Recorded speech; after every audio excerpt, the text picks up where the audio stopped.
beaucoup. Je me suis défoncé là sur la deuxième étape. Je voulais pas avoir de regrets. Sans penser au classement, faire ce que j'aime faire et le faire le mieux possible. Tout était magique quoi. Le départ, la brise, la molle, l'arrivée. Voilà.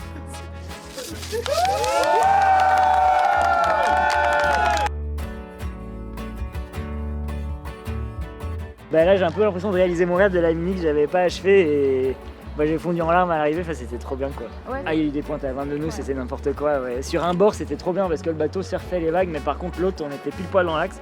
Du coup pareil, on faisait bout d'heure il faisait cache-cache dans les vagues. C'est une aventure extraordinaire, j'ai un peu du mal à me mettre mes émotions là j'avoue.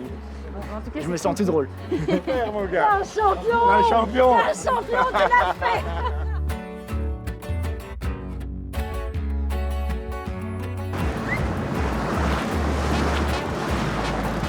Là c'était une deuxième étape quand même plus dure que la première, moins linéaire, on s'est pris 3 fronts, 2 dorsales, la dépression ibérique que personne n'attendait.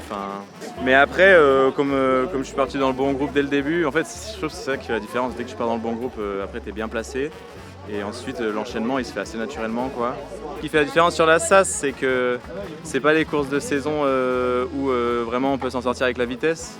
Là, il y a tout un côté vraiment gestion de course qui est beaucoup plus complexe, gérer soi-même, savoir quand accélérer, quand temporiser, gérer son effort, qui est peut-être plus subtil et je pense que c'est là où je maîtrise bien et j'arrive à bien en sortir. Ça m'a prouvé que je pouvais me battre avec les meilleurs et les plus rapides sur la saison, parce que j'y figurais pas forcément sur la première partie de saison.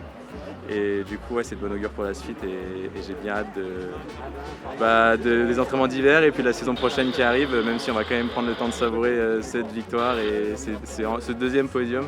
Parce qu'une troisième place, c'est déjà incroyable. C'était compliqué avec les systèmes météo, mais ça permet d'apprendre tellement rapidement parce qu'on n'a pas l'occasion sur les courses d'avant-saison de voir ce genre de système météo. Et puis là, on est dans le concret. Et en fait, il n'y a pas mieux que la pratique pour connaître ce genre de situation. Donc, toute la journée d'hier, j'ai barré, mais du matin au soir, avec l'enceinte dans le cockpit à fond, la musique, mais j'ai trop aimé quoi. Je faisais des surfs de fou furieux.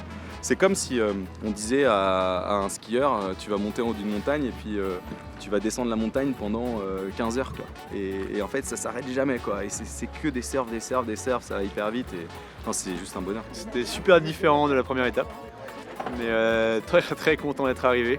Parce que c'était beaucoup plus dur, je trouve, que la première étape. Et j'ai failli prendre la foudre, je pense. Je me suis pris une petite décharge électrique en touchant les câbles de mes filières. C'était intense, beaucoup plus froid, on est passé par le nord. Des systèmes météo dans tous les sens, donc niveau stratégie c'était super intéressant, hyper complet. Et puis au final, je pense que j'ai plutôt bien réussi à lire ces systèmes météo et à arriver là où je suis, quoi. Donc fier de ça aussi.